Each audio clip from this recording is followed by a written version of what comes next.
Damn. Oh God, here we go. Here we go. Here we go. Here we go. So the most popular 30 minutes in the planet. I don't know what to say. Hey, hold on. Let me get my co-host on. Oh God, it's awful. So Mark's brother-in-law lives out. Are they in Montauk? Southampton. Southampton. Yeah. Either way.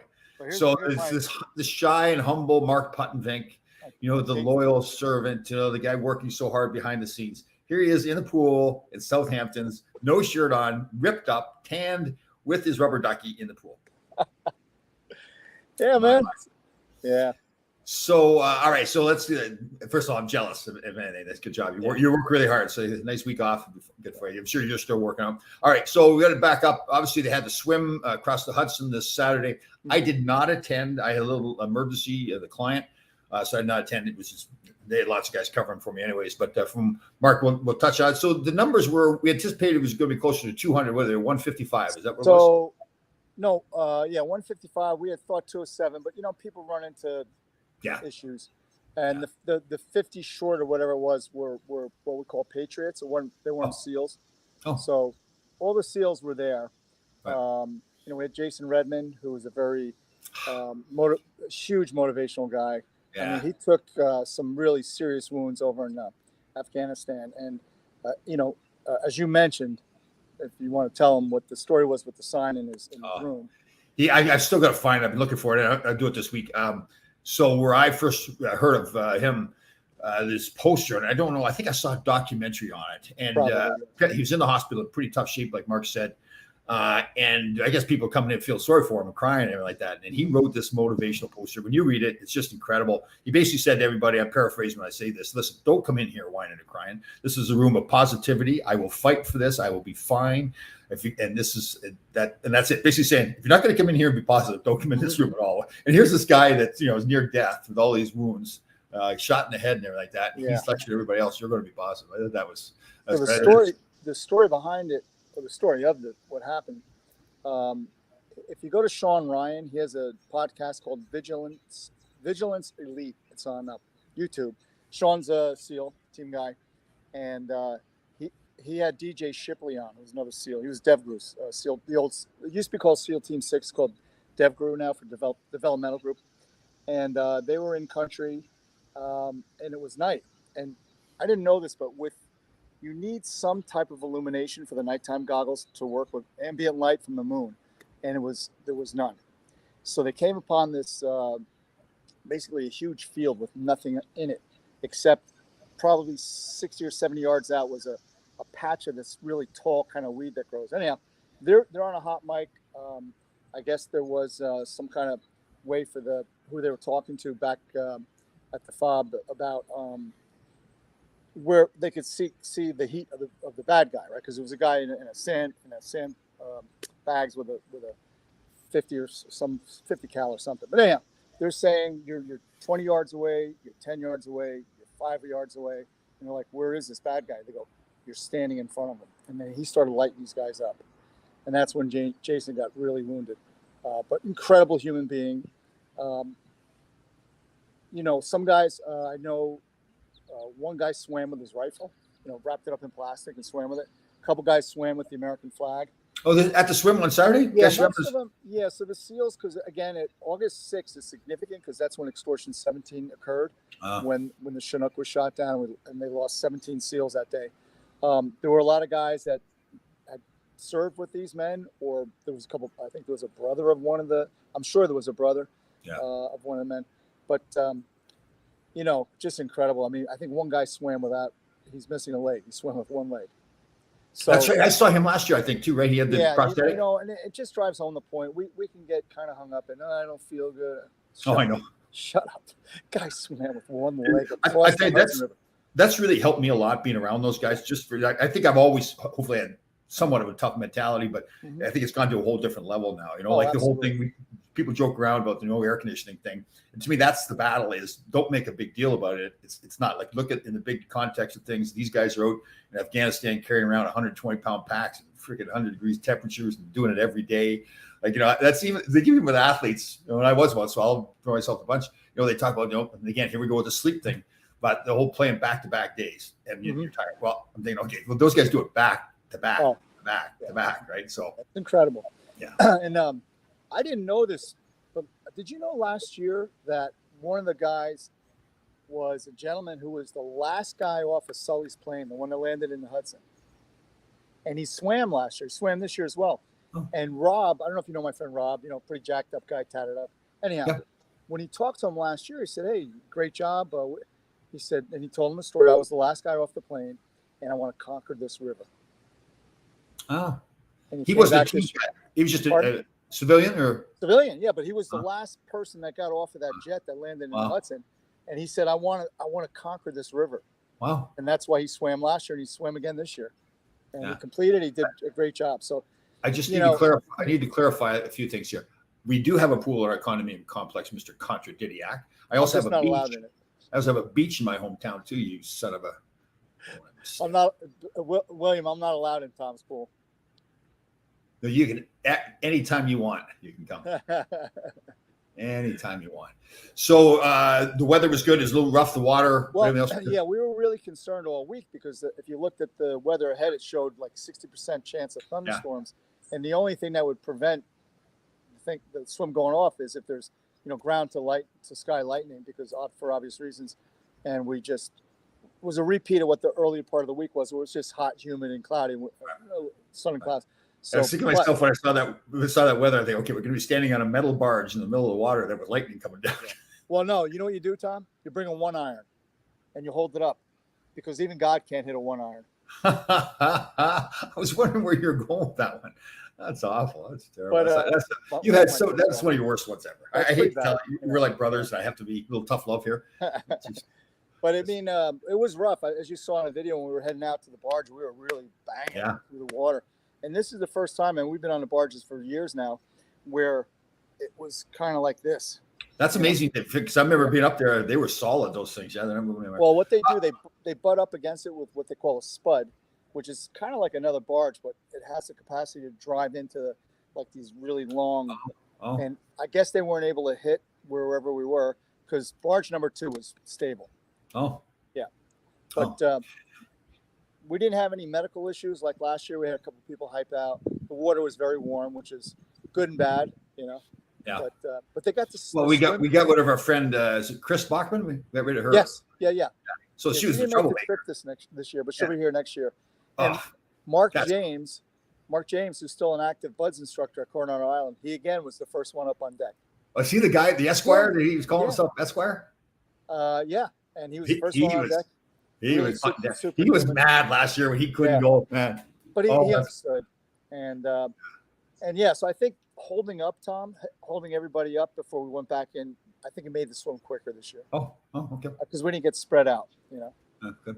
Yeah, just so everybody knows, I'm giving Chris Bachman a hard time. She had hypothermia last year, and she didn't show up this year. So that's why we had no problems, though, right? I mean, because she wasn't there. Maybe we should just ban her from the swim. What do you think? You can do that. I won't. I'm just she might be watching. That's why really super. I'm pretty sure. In fact, I know she was a competitive runner through high school, and she is she does marathons and all kinds of stuff. And again, it's always to raise money for veterans causes or some good cause.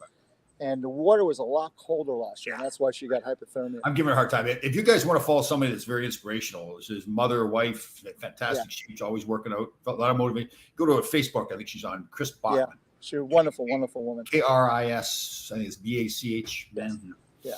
Yeah, she did. Yeah, I give her a hard time. She's such a sweetheart. So, for you, a hard time.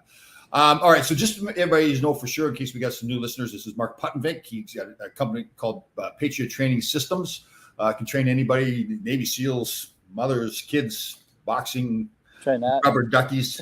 I can't believe it. I mean, that's my own, by the way. That's perfect. See, I've got this vision of this tough, mentally tough guy. It's fake. It's fake. And there he's standing there. I'll be floating around on that all day. How dark is that? The darkest you've ever been? Look at you, for God's sake. I know. I don't think I can probably get through. Let's leave it there. Does everybody? Does everybody always say to you, like, are you putting sunscreen on? Are you a sunscreen guy? No. I'm not either.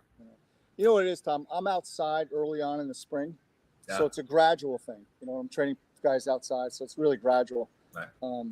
Yeah. So, but yeah. Definitely.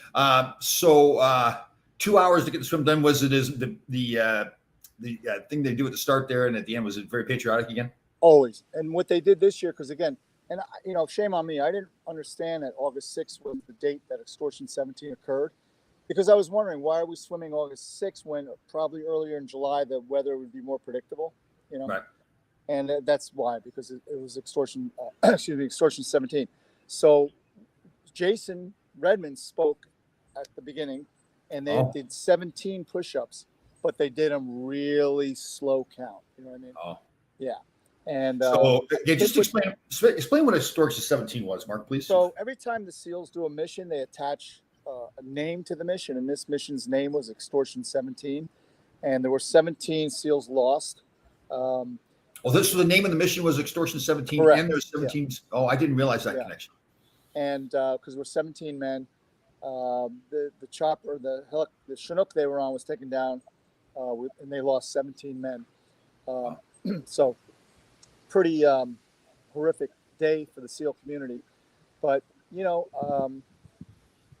never forget. And that's the beauty of the brotherhood for those guys. I'll tell you, you tell me those stories. I won't mention any names, but when I was down in Virginia Beach with that Warrior for Life Fund, one of the teams, I think it was a Team 6 guy, I can't remember anyway, he was a commander, and he had sent out, he didn't go on the mission. I guess he sent some of his guys out and he lost them. And you could tell his mission in life to memorialize these guys and make sure nobody forgot them. He gave me a tour. It was very emotional of, I think it was Team 2 building or whatever, where they train and everything. And it was where he had the memorial outside and inside for these guys that he lost. And tough man physically. And he didn't cry when he was telling me the story. It was just him and I in the building. It was at night, but you could tell like it was something really like, it was. So just about every SEAL, probably all of them, will swim with something that's meaningful to them, someone they served with that's no longer here or whatever. So what they'll do is they'll wrap whatever they have in plastic and they attach it to them and they swim. So it's pretty moving. It's pretty significant. Did they do that last year too? Did they have? They always do. Yeah, they always do. So this year was a little different. Like I said, I think there was a half a dozen guys swam with a flag. So just imagine you're swimming and you're holding up this flag as you're doing what they call a military stroke, which is kind of like a side stroke. So they're just, Was our boy Kenny Bigby Jr. there? No, he didn't make the trip this year because he's very busy. He's training tactical. I think he's in New Mexico right now. That's right. I've seen him do a lot of stuff online where he's doing a lot of training. Yeah. Oh. Yeah, he's traveling all over the planet right now, teaching tactical. But he was there in spirit, and he huge supporter of the swim. Absolutely. Yeah. Very great. Fantastic man. Oh man, I just love his attitude. Yeah. He's Oh. Yeah. You know what? I keep saying, I know I've told this before, but I think it's worth saying again. Here are these men that are the elite of the elite, right? I mean, the way they're trained, their intelligence, all that kind of stuff. But when they talk to somebody, like I'll never forget the first conversation. It was online. We did a show with Kenny. He wants to learn all the time, right? He just, he's like doesn't matter who he is, who he's talking to. If he can learn something from somebody, it's pretty amazing. I think it's really helped me a lot. Learn to learn, right? That you can always learn new things to get better. Yeah. They are the incredibly humble people, given who they are. Yeah. So I can't name a name, but we got to New York and there was a SEAL there. I know fairly well, and a high profile SEAL. He had done something in Iraq that I can't get into the details, but he really did something very significant in a good way. And he didn't have a towel, so I had a towel in my bag. I said, Matt, here. I said, buddy, just take this towel. And he's like, Mark, I'll thank you. You sure? I said, yeah, take it. It's all right. I'll wash it. What's your dress? I'll get it back. I said, don't worry, man. Just take it. Yeah. So really humble guys, and considerate. Really considerate. Well, I think, the vision, and I don't want to insult others. I have to be careful the way I say this. I think they have to be so intelligent, right? Because they have to figure things out on the fly. Like their goal is they'll train, this stuff. I'm more speaking in general terms. If they go out for a 6-month mission, they have to train for 18 months. Yeah. And they train right to the point where they fail, because they want to know where that failure point is. They want to know, here's all the different contingencies, because they don't have an option. When they go out for a mission, that mission has to get completed. And they have to figure out a way. And Kenny and I had this discussion too, I actually posted this the other day where somebody asked what your plan B is. Well, there is no plan B. Plan B is to mission A. Right. Yeah. You may have to change plan A a little bit, but it's still plan A. You need to get that done. Yeah. So what I've come to learn, Tom, because there's I forget his name now. He's a SEAL. He wrote a book about really keeping your home safe and stuff like that. And what the first couple chapters dealt with was the fact that every SEAL mission is completely the intelligence is all there, meaning, and that's why they listen and hang on every word, because they're analyzing, they're processing. Yeah. And it's pretty incredible. I like you, I've told this story a million times about Bill Brown, who was the driver. He's the one who created this whole swim. Incredible human being in so many areas of his life. But, nothing is left to, nothing is left to chance. Let's put it that way. Even with the SEAL swim, when Bill Brown gets up on the barge and starts chirping, the guys, he gets their attention because he is on this swim, as he said, and I agree 100%. Obviously, he's the team leader. Yep. But there's nothing left to chance. Right. So whenever, and it could be the most, I don't want to say innocent thing, but you and I would consider minutia. No, there's not. Right. There's no way anything's going to not happen the way it should happen. And the great thing too is it's nice to have a great leader. That's very important. But you have to have the people that are willing to be led and know how to follow. Right? Like they clearly know how to follow. They've taken orders before. And when they do a mission, Tom, they'll go over it and go over and go over. And again, I can't speak to exactly because obviously I've never been there. But same way Herbie came through the room and said, "This is your job. This is your job. Laidlaw, get rid of the puck." Yeah. But so they all, so you're doing whatever, land nav, you're doing JTAC, and all this stuff. So they all have a mission. They all have a very defined mission, and it coalesces into a team that always led to success. Right. Yeah, and it's interesting too. It makes sense now, but when I first attended the swim, they've got anywhere from 150 to 200 guys doing the swim. They need to know the exact head count because people are jumping in the water, going from one barge to the other barge, and now they're getting up on the barge, and they do it electronically. They have them check in, but they also do a head count, right? So and everybody follows suit. They know how important this is to have this head count because if one guy screws up, it could be somebody that really is still in the water and they've lost. So yeah. The first year we did it, we only had 33 SEALs, so we didn't have an electronic means. It wasn't really required. But in the first year we used Marine One from the NYFD. That was at the second barge. First barge, I had an Army Corps of Engineers vessel there. But anyhow, when they got on deck, Bill Brown and I forget there was another gentleman, another SEAL, but everybody had a number. You said your number, you sat down. Yeah. And it was, it was to the point where it was like it kind of felt like we're being like something going on there because they were so serious and it was very impressive. Yeah, because it's life or death. I mean, they don't get that count right, then that means somebody's in the water. Yeah. And the crazy part about it is, you and I have done a few of these. It's almost like it's probably an easy swim. It is not an easy swim. Oh, I know. Incredibly tough swim. Isn't it though? Too. It does seem when you're there like it's for those guys. Yeah. I mean, but Bill Brown will tell you, it's no, as he would say, it's no joke. Yeah. So we call this a microphone. We're trying to step up the technology here. Nice, I like it. Yes. Yeah. I'm on my iPad. You get your rubber ducky there in the pool. My rubber ducky. That's my backup in case I get attacked here. So just so you know what, to restore his toughness too, Mark is suffering from probably a sports hernia. It seems like, and he's in severe pain right now, and I've got him standing in the pool. So yeah, it was a tough Saturday because especially since the ships were going like this, and I had to jump from one vessel to the other and get around. But I can imagine you're in a lot of pain because there's someone getting off those boats and onto the top of the barge. There isn't always easy, right? You had to go. Yeah, there was a lot of ice, a lot of icing down by the Jewel area on Saturday night. And those guys are those guys all partiers a little bit too. I don't mean this in a bad way. They all go for a few beers after together. Oh yeah. So what happened was, Tom, I was with Ernie Hernandez from the New Jersey Warriors. How they put their stuff in a bag and then we have it on the New York side when they get there. But there's wallets and cell phones, so we put security there. And I had Ernie be a team leader and take a couple of New Jersey Warriors over there to squat on that stuff to make sure it was secure.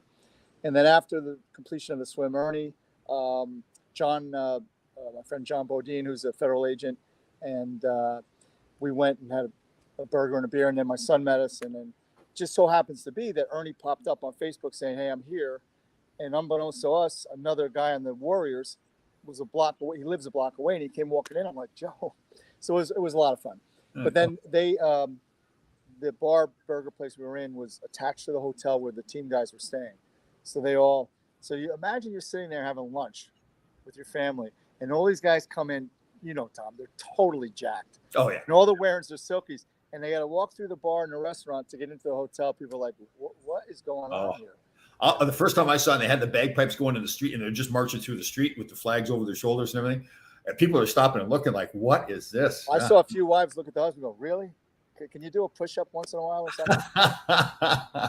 It is quite the scene. Yeah. These type A personalities, man, they're walking. They're rocking on a mission too. Yeah. I mean, and I have to tell you, there was a lot of FDNY, like rescue swimmers and first responders.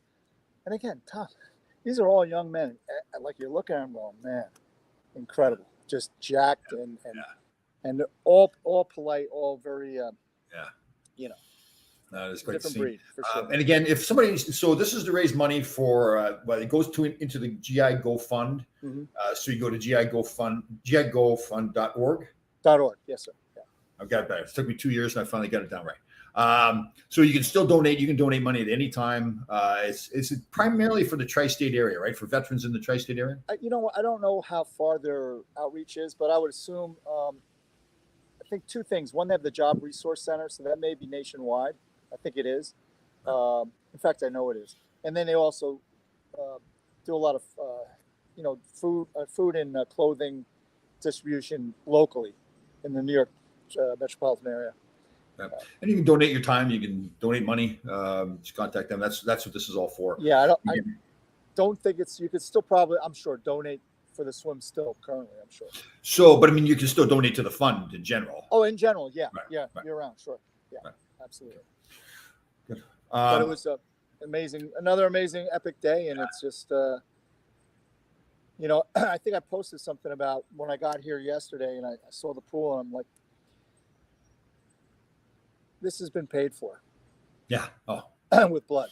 Yeah, isn't that true? That's why it's such an honor to be a part of it. I was mad that I couldn't go, but it's just an honor to be a part of it because you get so much, like watching the ceremonies before they leave, the patriotism, and like you said, the humble men, but what they've gone through just to train to be Navy SEALs, to pass the test to be a Navy SEAL, then to train for it, and the way they conduct themselves. So, and the way they handle the event. And I gotta tell you, just the biggest thing for me, well, not the biggest, but one of the big things for me is the way they treat just people in general too. It's just like really very respectful. And they're very encouraged. I mean, Steve Brown, his name is Scuba, and he likes to be called that. And it's awesome. He's again, you get the sense he was a team leader kind of guy because you can see how the men react to him with, I don't want to use a word reverence, but a lot of respect. Yeah, totally. Super was my buddy there that we were comparing the spleen scar? The guy that got shot? No, he didn't make the trip this year because he lives in Hawaii. So okay. I think it was probably for whatever reason scheduling conflict. Bill Branham.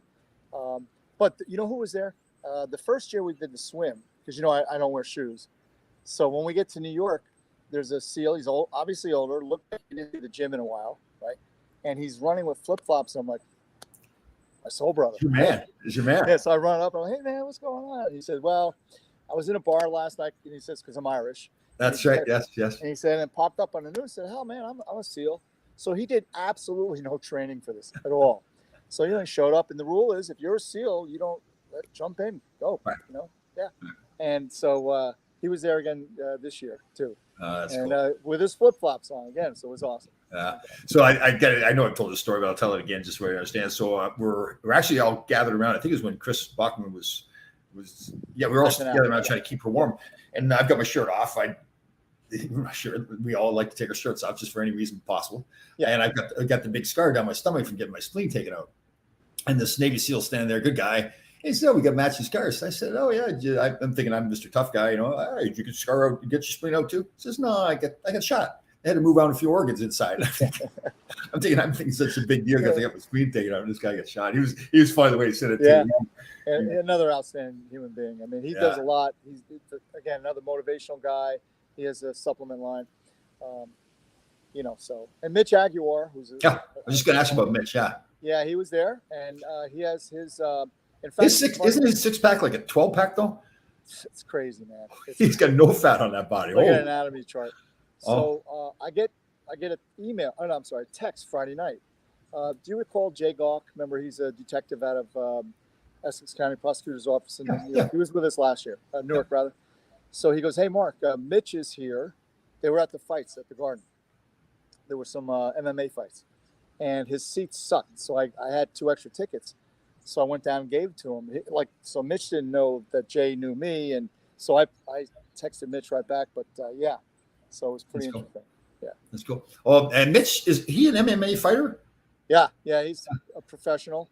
And he's got that supplement too that he sells. Yeah, so his line is called MASF supplements. Mitch Aguilar, I guess SF is for Special Forces, and he has great products.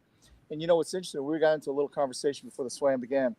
So I've done he has a 10-day fasting program, but it's not complete fasting because what you're doing, he has a product called Smashing Greens and Smashing Reds, which has a complete nutritional profile, right? Superfoods. And so the way it works is when you're fasting, you do these super greens and super reds.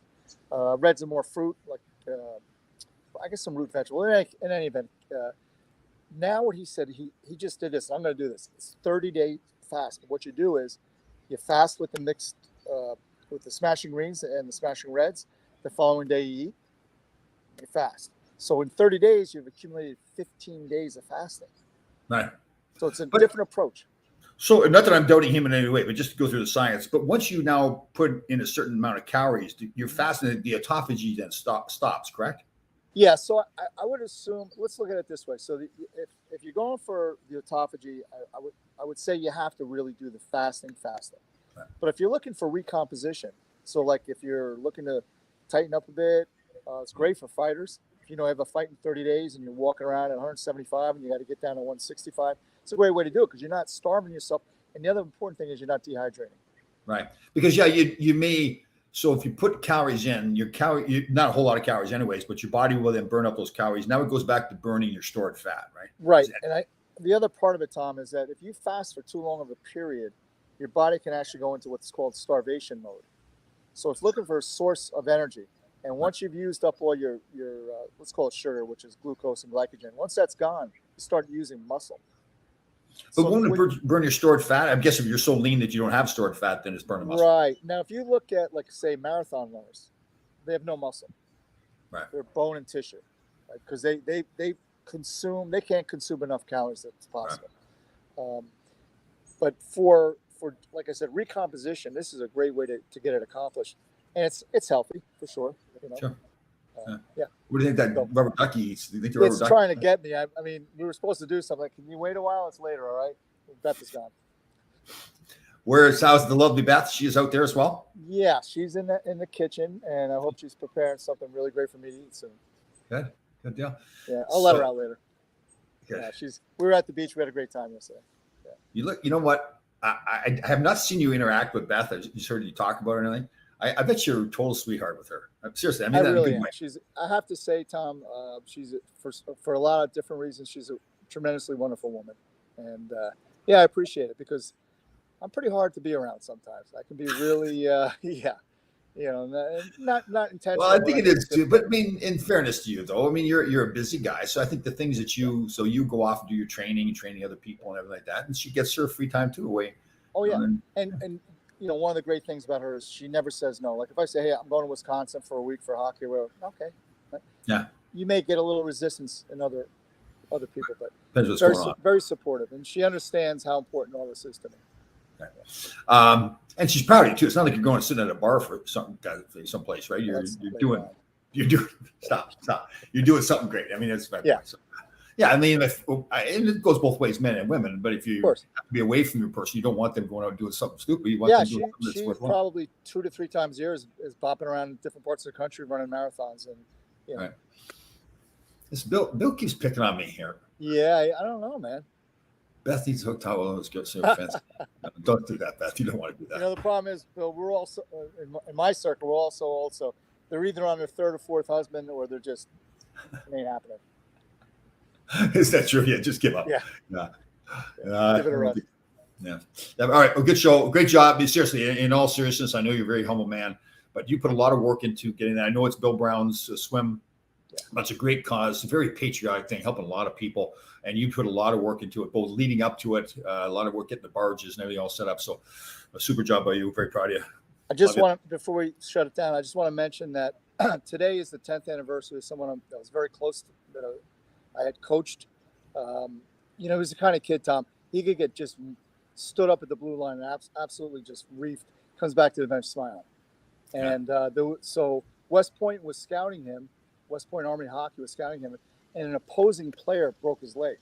And Tom Kennedy, Major Tom Kennedy, he was Tom Kennedy then, stayed with that young man until the ambulance arrived. And that showed to them leadership qualities. And he ended up being the captain of Army Hockey. And unfortunately, on this date, we lost him. Awesome. 2012. Yeah. All right. Well, he is remembered. I love you, brother. You're a fantastic man. Love you too, guys.